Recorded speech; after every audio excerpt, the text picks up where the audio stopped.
Welcome back to Fisher Football Focus, your weekly look into the Cardinal football program.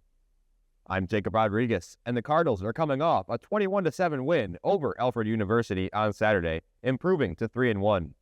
In this episode, we'll preview the annual Courage Bowl against SUNY Rockport, but first, let's take a look at the highlight.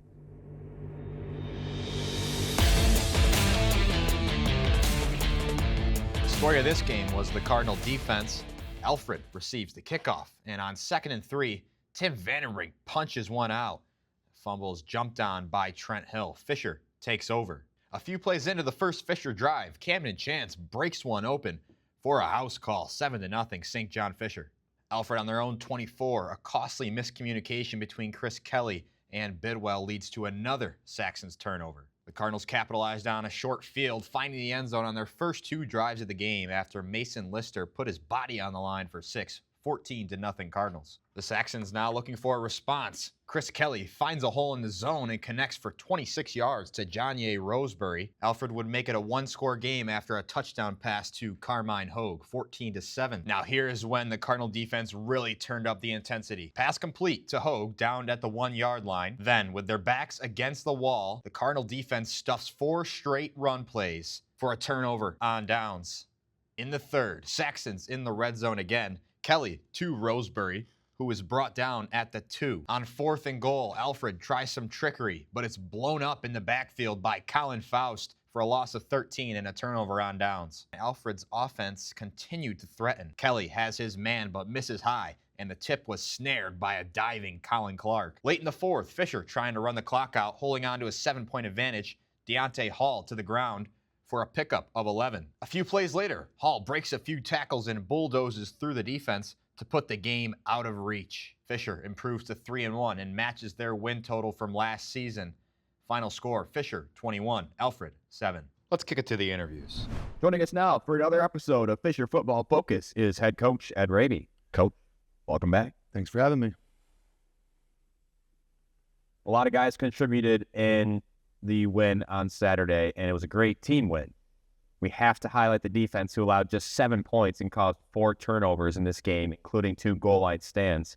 What can you say about how this defense is shaping out? I'm really proud of our guys on defense. You know, we had a rough game against U of R.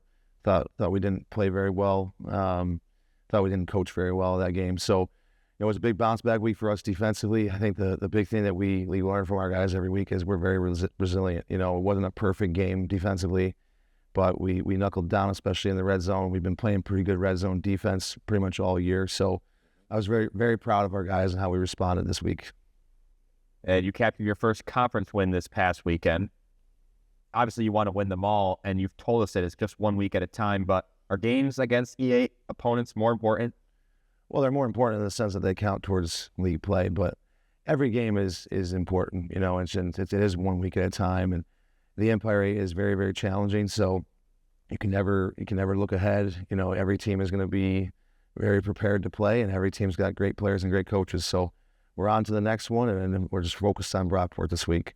Is the preparation for opponents that you're familiar with, and most notably in the Empire 8, is that preparation more thorough, would you say, than, say, you know, an FDU forum that you don't play necessarily very often? Yeah, I don't know if it's more thorough, but definitely we know each other. You know, a lot of the coaches in our league, we've been coaching against each other for quite some time. There are some new head coaches in our league, but we all kind of know each other, so we know each other's tendencies. We've been playing against each other for a long time. So I think from that standpoint, because the players and the coaches know each other, there is a little bit more like familiarity when you go play a game, and so you got to be, execution becomes a premium, you know. What did you think of Lister's performance on Saturday? I think if you talk to Lister and our coaching staff, he definitely did some good things. Felt like he could have played a little bit better himself. I know he would tell you the same thing, but you know, he definitely stepped up in big moments. And the big thing about Lister is, you know, he's going to lay it on the line, just like all of our guys. I think that's the big thing from our team is the guys are playing hard for each other, and they're giving us everything that they have, right? And we talk about, you know, when you empty the tank, you know, that's a big thing we've been talking about. So Mason definitely did some good things. He definitely did some things that he wants to clean up, and our staff wants to clean up. So it's just about getting better this week. And so is he going to get another start this week against Brockport? Yeah, he's going to be starting this week against Brockport. He's been doing a good job. And, you know, again, I think we're very, very, you know, fortunate at the quarterback position. You know, we have a lot of guys that I think can play. What's your assessment? You guys obviously played a great game overall, but what's your assessment of the penalties this game? And I think it was 8 penalties for 75 total yards. Yeah, the penalty has been a huge problem for us all year. I think the big thing that was problematic about this game is we had 5 pre or post snap penalties, So, if you get a penalty, holding, PI, whatever it is, that's sometimes okay, right? Guys are playing hard. But we had too many pre and post snap penalties, and that's something that if you keep doing that, especially against, you start getting into league play and play some teams in the top 25, it can be a little bit challenging, So we have to eliminate the pre and post snap penalties and just in general be a better team when it comes to penalties because we've been struggling in that area. Brockport's defense has allowed just under 6 points a game against Fisher dating back to 2017. How confident are you in this iteration of Fisher football to come out with a win against a tough Brockport program? Well, I'm confident in our guys that we're going to play a great game. We're going to prepare hard. We're going to talk about being the best version of ourselves. We should definitely continue to get better. And we're going to bring everything we got to the table, And I know Brockport's going to be ready to go. They're well coached, and their players are very talented, and they're going to play their tails off too. So it's going to be a battle, and we're not going to worry so much about the outcome. We're going to worry about being the best version of ourselves and playing one play at a time. Thanks again to head coach Ed Raby for joining us on the show. Coach, best of luck in the Courage Bowl. Thank you. Joining us now on Fisher Football Focus is starting center Eli Williams. Eli, thanks for joining us. Of course. Thank you for having me. First off, just tell us a little about yourself, where you're from, what's your major, and what do you want to do when you graduate? So like you said, my name is Elijah Williams. I'm from Buffalo, New York. I went to Cleveland Hall High School. I'm a sport management major with a minor in media and communication. And yeah, it's just a little bit about me. What do you want to do when you graduate? When I graduate, I'm really interested in creative services. So a lot of things regarding social media, videography, photography, graphic design. So looking to get into a realm with, a major professional sports team potentially, and, intern with them and learn some things and see what that can turn into maybe a long-term opportunity down the road. What have you noticed? What kind of changes have you noticed in this football program from last year to this year? I'll definitely say that this year, I believe there's a little bit more focus. Guys are definitely a little bit more in tune to what we want to do as a team, and the goals we've set as a team. And I think guys this year are really taking that to heart. But I think another thing that is big this year is guys stepping up to play for one another. Not just only playing for those goals or those recognitions, but playing for the guys next to us. And, doing everything we can to make sure that not only are you succeeding as yourself, but you're succeeding with your teammates as well. So how did 10 games last year as a starter impact your development and prepare you better for this season? I think having that experience, already playing a lot of these teams that are on our schedule this year just gives me a little bit more knowledge to give to some of the players on our team playing this year that may not have played with us last year, to be able to give a little bit more insight to maybe some of the things you can't always see, when you're not out there. So making sure that, we're relaying those messages and we're all on the same page and helping those guys out as much as I can. Would you say you take that on as a responsibility, being a senior on this team, that you feel it's your job to be a leader of this group? I'll definitely say that's something I've taken seriously, and I do think there's responsibility on a lot of the more, experienced individuals on the team to be able to give back and help out the younger guys. I know when I was a freshman and, didn't always know what was going on, I had a great cohort of seniors and older guys and the offensive line room who were able to help me. And, it's a blessing that those guys are able to have experiences, but also use the lessons they learn from those experiences to help us out too. What's your impression of the team, and how determined do you think this group is? I think we're very determined. I mean, right now, not to, look too much in the record, but it's week 4, we have the same amount of wins right now as we did last year. So I think that's a testament to a lot of the hard work and dedication that guys put in, and a lot of the passion that guys are really out there, trying their hardest, and we want to win, and, the results are speaking for themselves. And what's your impression of Coach Raby's impact on this program coming in as a first-year head coach here? Coach Raby's been amazing. I mean, his ability to lead and, not only set a vision, but to do the right things and lead us to do the right things day in and day out.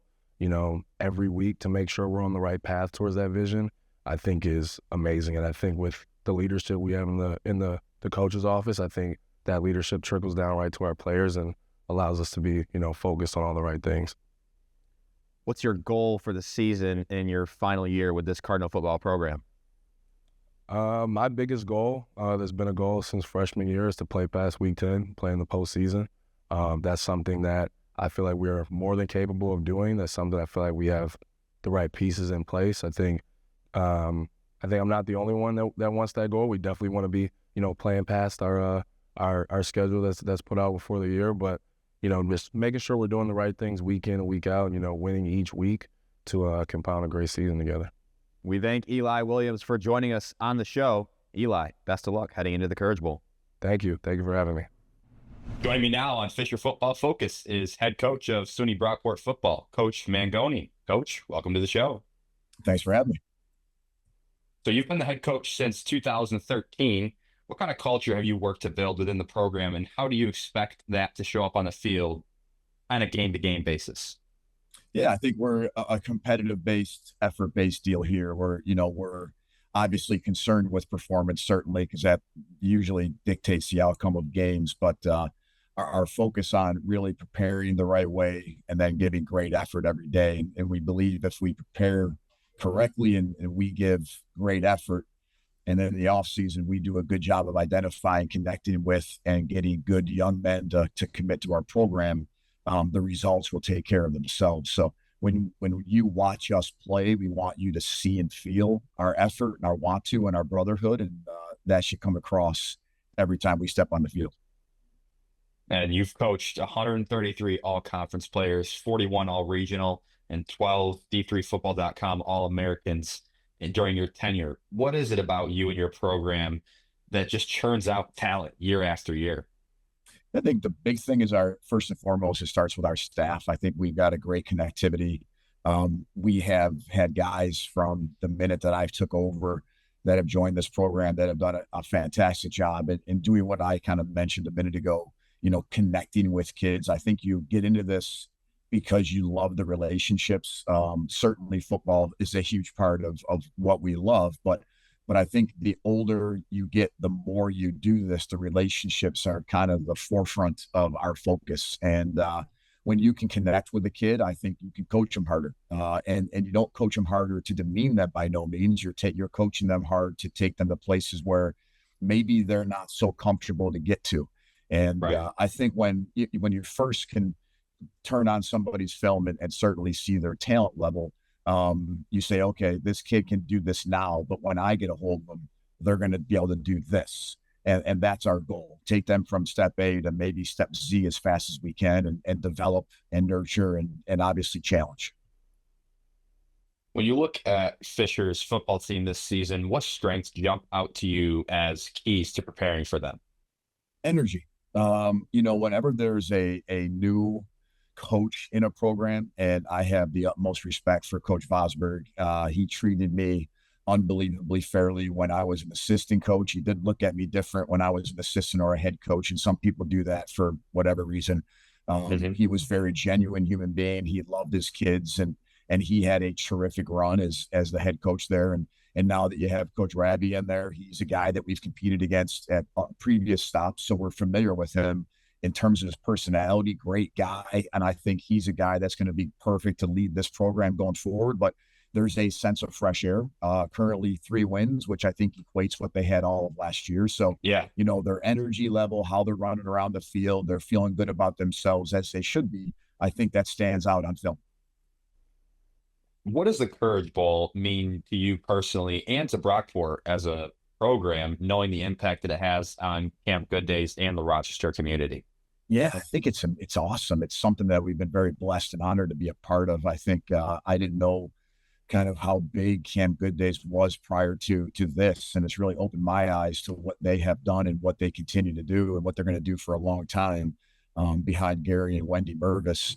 We've had the luxury of having a lot of good young people that have been on our sidelines as captains and have grown close to a handful of them. Unfortunately, we just lost Lucas Lowe this past summer, who was a captain for us for many years and probably on our sideline for collectively over 50 home games and away games. He was there in our Final Four run in 17 with us. Has a championship ring that we gave him for that season because he was just as much a part of it as anybody that stepped on the field.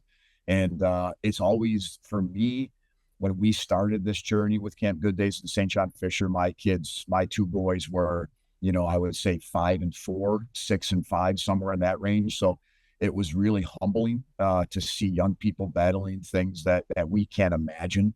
And sometimes we take our health for granted, and we're focused on maybe being tired in a Tuesday practice rather than what these young kids have to experience and their families, right? It's not just the individual, it's the collective family. So whenever we have an opportunity to be around one of these young people and see them smile from ear to ear the entire time, I think we do whatever is possible on our end to continue to make them smile from not just that day or a few hours, but for as long as we possibly can, and hope that they come back and watch us again.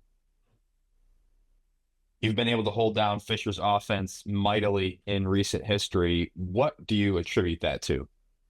I think, if you look at our program, we've been very strong defensively for a while, and Mike Fox and the rest of his staff, our staff, do a fantastic job of again, preparing, organizing, putting a plan together, and letting our kids go out, play free of mind, and just let their abilities take over. But with that being said, right, a whole new regime, obviously new coaching staff here at St. John Fisher. The self-belief that they can go out and be successful is something that's very, very powerful. I've been on the end of the good, bad, and the ugly here at Brockport, where sometimes you're going in to try to keep the game close. Thankfully, it's never been in the recent past that it is, but they have a belief that they can go out and score points, and obviously we have to match and exceed that belief, match and exceed that energy level, and obviously play free of mind ourselves. Last question for you, Coach. When your players look back years from now, what do you hope they remember most about having played in the Courage Bowl for however long their careers were at Brockport?